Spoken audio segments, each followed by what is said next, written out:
It began with theories scribbled on chalkboards, numbers whispered in laboratories, and a fear that the enemy might unlock the deepest secret of the universe first. But by 1945, those theories had taken physical shape. What once existed only as equations now rested inside the belly of a bomber. An atomic bomb, a weapon built not to wound armies, but to unmake cities. It was the harnessing of the same power that fuels the sun, a force humanity was never meant to touch, and yet had seized anyway. This new fire was pointed directly at Japan. Military leaders spoke with calm finality. They said war itself was a crime, but insisted that the quickest way to end it was to unleash a force so devastating that the enemy would have no will left to fight.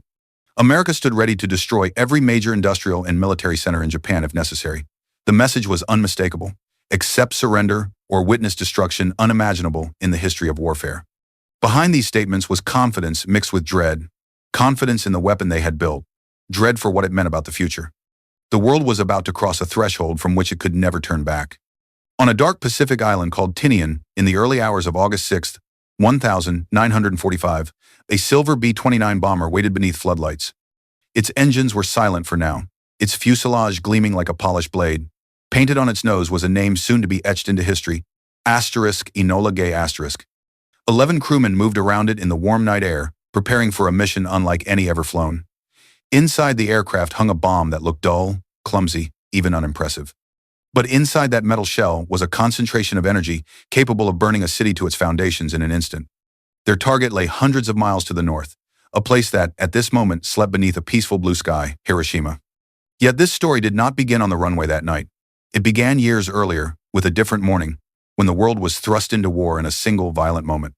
The year was 1941, and Europe was already drowning in conflict. Hitler's armies marched across nations, cities smoldered, and millions suffered. The United States watched from afar, its people wary of entering another global war. But that illusion of distance shattered on December 7th, when Japanese aircraft appeared without warning over the quiet waters of Pearl Harbor. Torpedoes sliced through the harbor, bombs tore through steel, and battleships that had stood for decades were torn apart in minutes. Sailors fought fires, struggled to escape sinking decks, or never had the chance to move at all. A peaceful Sunday morning became a nightmare. The question echoed around the world: why would Japan risk everything by attacking a nation far more powerful? The answer lay in Japan's ambition to dominate Asia and secure resources it desperately needed. The American Pacific Fleet stood in the way.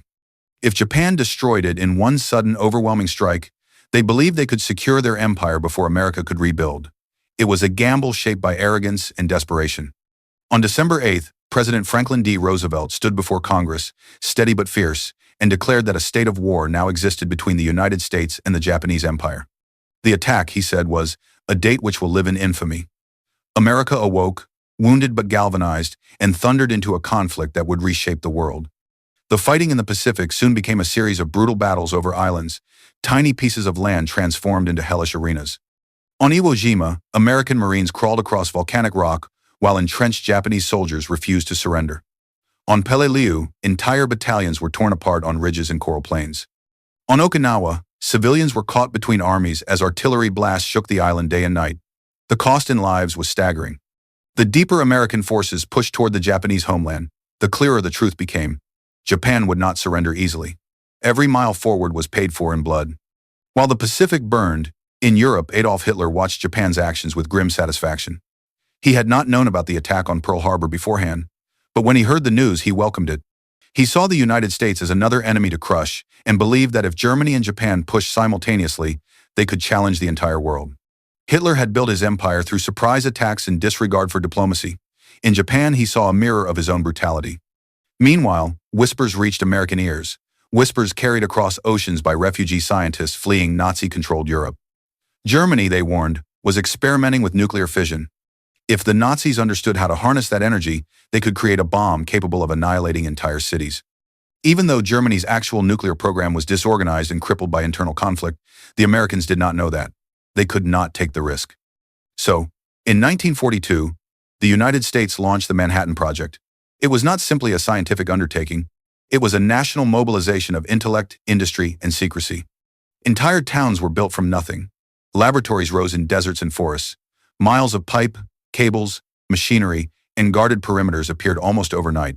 Tens of thousands of workers contributed without being told what they were building.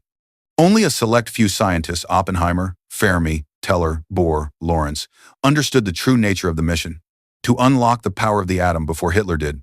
At the center of it all stood General Leslie Groves, a man with a bulldog temperament and an iron will. He was not a scientist, but he knew how to build and how to push. Under his direction, Los Alamos became the heart of the project. There, behind guarded gates, scientists lived in constant intensity and fear. They feared the bomb might never work. They feared it might work too well. They feared the Nazis might beat them to it. Their days were filled with equations, experiments, and the quiet knowledge that their work could change the world forever. The breakthrough came on July 16, 1945, in the New Mexico desert. In the dawn darkness, a group of scientists and military officials waited tensely for the first test of an atomic device Trinity. They had calculated everything. They believed the bomb would detonate, but belief was not certainty. Some whispered nightmares. What if it ignited the atmosphere? What if it wiped out the test observers? What if the world ended not with war, but with a miscalculation? At 5:29 a.m., a flash erupted across the desert, brighter than the sun. The steel tower holding the bomb vanished instantly. The desert floor glowed white-hot. A column of fire surged upward and blossomed into an immense mushroom cloud. The shockwave rolled across the sands, rattling observation posts miles away. The scientists were awestruck. They had unlocked the power of creation and destruction in one terrible moment. Oppenheimer later remembered a line from ancient scripture: "Now I am become death, the destroyer of worlds." He spoke the words softly, as if describing something inevitable. With the bomb proven, a decision had to be made. Germany had already surrendered.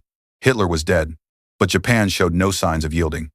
Even after months of firebombing, starvation from naval blockades, and overwhelming losses, Japan's leaders were determined to fight to the last man.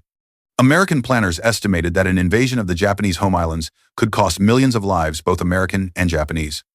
The battles of Iwo Jima and Okinawa were warnings of the apocalypse such an invasion might unleash. President Harry Truman faced a brutal choice: use the atomic bomb and end the war swiftly, or launch a traditional invasion and possibly lose hundreds of thousands, perhaps millions.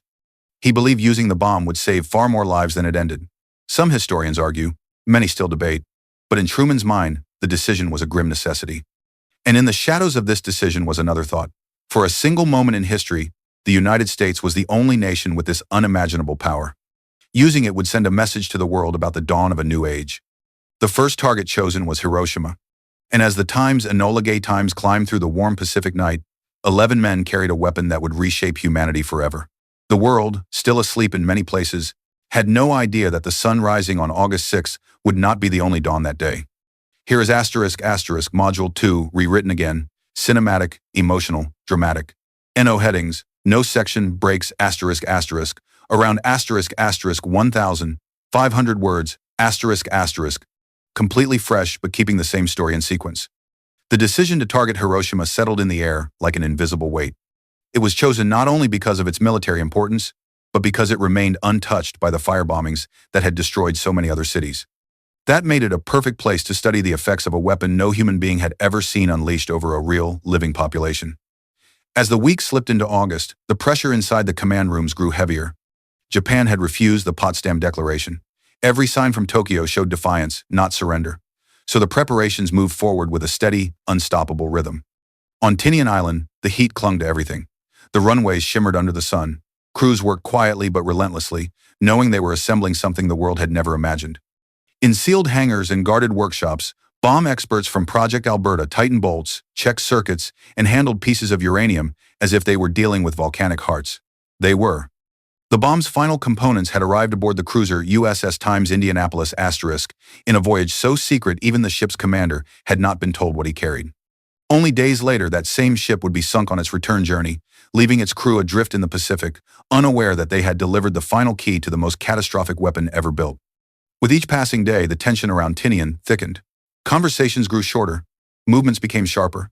Even the ocean breeze felt different, as if the world itself sensed what was coming.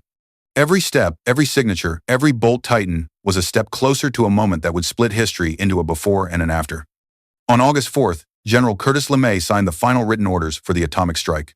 The mission had a name: Operation Centerboard 1. The target, Hiroshima. The aircraft, the Times Enola Gay *. The pilot, Colonel Paul Tibbets. The choice was irreversible. The people who signed the orders did so with expressions that concealed everything: fear, hope, calculation, guilt, resolve. They had convinced themselves that the bomb, terrible as it was, might end the war in one stroke and spare untold lives. But even those who believed this felt a heaviness they could not shake. The bomb itself, little boy, looked almost ordinary as it sat on its cradle, a thick, blunt cylinder painted olive green. Yet inside it was a mechanism so delicate that the slightest error could ruin the mission, or worse, detonate prematurely. The men working around it moved with a strange mixture of calm and dread. They were engineers in the presence of a sleeping dragon. By August 5th, the final pieces were complete. Little boy was carried slowly, carefully, to the loading pit designed specifically for these atomic missions. The Times Enola Gay Times was positioned above it, and the bomb was hoisted into the belly of the plane. When the bay doors closed over it, the metallic clank echoed like the shutting of a vault. Inside that sealed space lay a weapon strong enough to birth a second sun. Through the evening, officers and crew gathered in the briefing rooms. They studied weather charts, wind speeds, enemy radar patterns, escape procedures. Every detail mattered. The bombardier memorized the angles. The navigator reviewed the route again and again. The radio man went through communication protocols. The ordnance officer checked the arming sequence, aware that he would have to activate the bomb mid-flight. Behind calm voices and careful explanations was the silent knowledge that they were preparing for something no one had ever done before. Then came the moment the men would remember for the rest of their lives, the distribution of cyanide capsules, tiny glass ampoules, each containing enough poison to kill instantly. They were given without explanation. None was needed. If the plane crashed, if the bomb malfunctioned, if they were captured by the Japanese, no rescue would come. The capsules represented their final duty. The air in the room tightened. No one spoke as they took them. Night fell. The heat of the day clung to the metal surfaces of the bomber as the floodlights illuminated its polished skin. The engines were checked, the instruments inspected, the fuel tanks topped off. Around the airfield, mechanics, guards, and officers moved with a sense of purpose muted by the weight of the mission.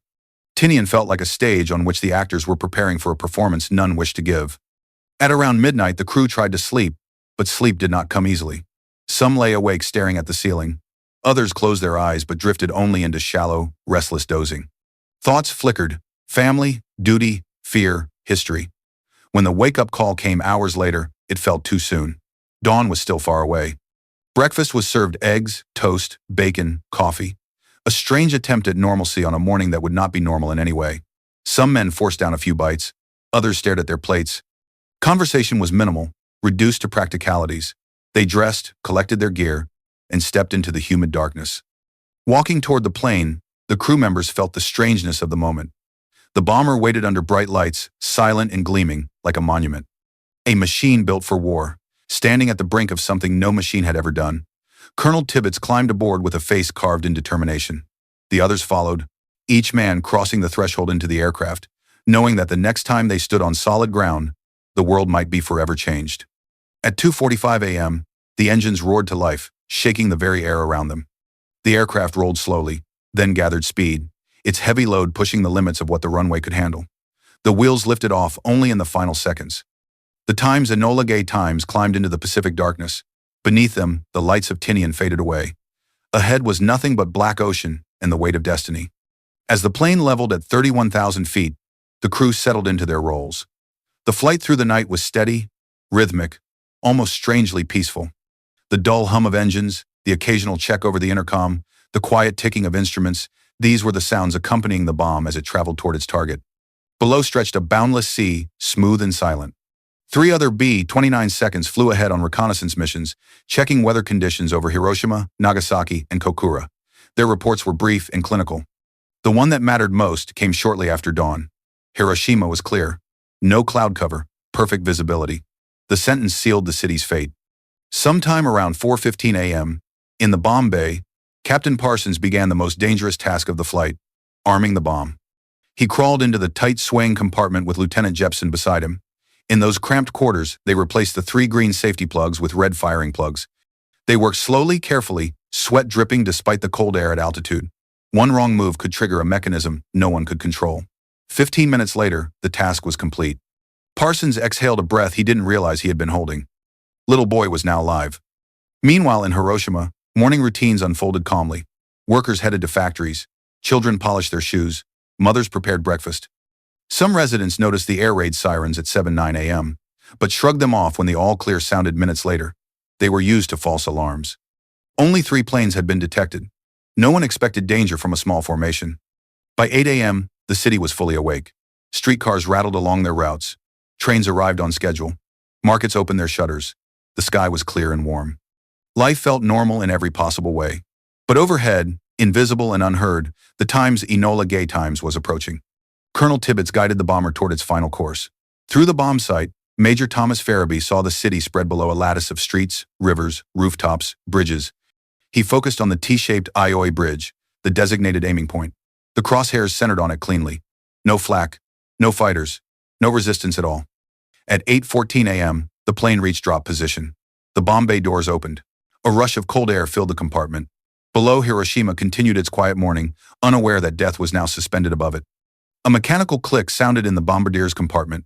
Little Boy fell away, beginning its silent 43-second drop toward the heart of the city. The bay doors closed. The plane banked sharply, fleeing the area. Behind them, the bomb fell in total silence toward a world that had no idea that time itself was about to be split open. 43 seconds later, at 8:15 a.m., the universe inside Little Boy ignited. For 43 seconds, Little Boy cut silently through the air, tumbling toward a city that still believed the morning was ordinary. Below, nothing had changed. People walked along the riverbanks. Children hurried to school, laughing, trading stories. Office workers pedaled bicycles across the Ioi Bridge, unaware that the crosshairs of a bomb site had rested on that very structure moments earlier. Radios played their usual upbeat morning programs. Streetcars clattered along their tracks. It was a peaceful morning, warm, bright, and deceptively perfect. At exactly 8:15 a.m., the bomb completed its descent to 600 meters above Hiroshima. Inside the device, wires met, charges fired, and a carefully engineered chain reaction began. In a fraction of a second, uranium atoms split apart in a runaway surge of energy. A fireball erupted into existence, brighter than any sunrise humans had ever seen. For an instant, the world became pure white. Everything near the hypocenter vanished almost instantly. Buildings, roofs, vehicles, animals, people. The blast carved away the center of Hiroshima as if it were made of paper. The heat was so intense it fused roof tiles into molten glass. Shadows burned onto concrete. Bodies became silhouettes on walls, the only evidence they had ever been there. Objects miles away burst into flame. Eyewitnesses saw a flash that seemed to consume their entire field of vision. Some thought the sun had fallen from the sky. 45 seconds after detonation, the shockwave hit the Enola Gay, jolting the plane violently. The crew felt the impact pulse through the aircraft. When they turned to look back, they saw what Tibbets later described as a boiling cloud, mushrooming up and up, an enormous tower of churning fire, smoke, and dust, rising like a living creature from the burning city. On the ground, Hiroshima was unrecognizable. The center of the city was flattened, nothing left but ashes and twisted metal. Fires erupted everywhere, racing through wooden structures, feeding on collapsed homes and shattered debris. In the streets, survivors staggered through smoke and flames, their bodies burned, their clothes torn to strips or incinerated completely. Skin hung from their arms, hair was singed off. Many wandered silently, unable to comprehend what had happened. Others cried out for help that could not come. Some who had been far enough from the blast to avoid instant death found themselves trapped under collapsed beams or crushed beneath walls. The injured filled the streets, dazed, bleeding, burned, and blinded. People who had sought shelter minutes earlier now stumbled out into a world that no longer resembled their city. They looked upward at the mushroom cloud, towering higher and higher, not knowing what it meant, only that something unnatural had descended on them. The riverbanks became scenes of heartbreak as thousands fled toward the water. Many threw themselves in, desperate to cool the burns that seared their bodies. Others collapsed in lines along the river's edge, unable to move. The river flowed with a mixture of water, soot, debris, and the bodies of those who had sought refuge but succumbed before aid could reach them. About 1 hour after the explosion, the sky darkened and a strange rain began to fall. Thick, black droplets that carried soot, dust, ash, and radioactive particles. Survivors, scorched from the heat and overwhelmed with thirst, cupped their hands and drank the rain, unaware it carried death inside it. It stained clothing and skin, soaking into open wounds. The black rain fell for nearly 30 minutes, coating the ruins in a morbid, oily sheen. Communication lines were destroyed instantly, so Japan's military command had only fragments of information. Eyewitness accounts, scattered and confused, began to arrive. A massive explosion, entire districts gone, thousands dead. They suspected a new weapon but could not imagine the scale. Back in the United States, President Truman made an announcement. His voice echoed across radio waves and reached millions of ears around the world. He declared that the United States had deployed a bomb with destructive power beyond anything known. He said that Japan, which had begun the war at Pearl Harbor, had now been repaid manyfold. He warned that if Japan did not surrender, more devastation would follow. And 3 days later, it did. Clouds over Kokura forced the second bomber to divert to its secondary target, Nagasaki. Another flash, another fireball, another city silenced in seconds. Tens of thousands more perished. Even the mountains surrounding Nagasaki could not shield it from the force of the blast. The world had witnessed the birth of a new era, one defined by the possibility of total destruction. In Tokyo, debate raged inside the highest circles of Japanese leadership. Some military commanders insisted on fighting until extinction. Others knew the truth. The empire could not withstand another blow. Food shortages, firebombing campaigns, relentless naval blockades, and now 2 atomic detonations had pushed the nation to the brink. Eventually, the weight of reality broke through the wall of resistance. Then something happened that had never occurred in Japanese history. The emperor addressed his people directly. His voice, soft but steady, spoke of suffering, of devastation, and of a weapon so cruel it threatened the very survival of the nation. On August 15th, Japan surrendered. The war that had consumed the planet for 6 long years was over. In the United States, jubilation erupted in the streets. Newspapers declared victory in bold letters. Soldiers wept with relief, knowing they would not be sent into a massive invasion of Japan. To many, the atomic bomb was seen as a necessary measure, one that had saved countless American lives. Few understood the scale of civilian loss in Hiroshima and Nagasaki in those early days. But on the other side of the ocean, Hiroshima became a city of grief. Survivors, later called hibakusha, lived in a nightmare of burns, illness, radiation sickness, and shattered families. Hospitals overflowed. People who had seemed uninjured on the first day collapsed days later with fevers, vomiting, bleeding, and infections that doctors could not treat. Hair fell out in clumps. Purple blotches appeared on skin. Entire families were wiped out, leaving children orphaned and wandering through ruins. When American teams entered Hiroshima months later, they found a landscape that looked like the surface of another planet. Twisted steel, charred timbers, shattered stone. Structures flattened as if pressed by the hand of a giant. Scientists walked through the ruins, with Geiger counters clicking rapidly, documenting radiation levels and the long-term effects of fallout. They were stunned.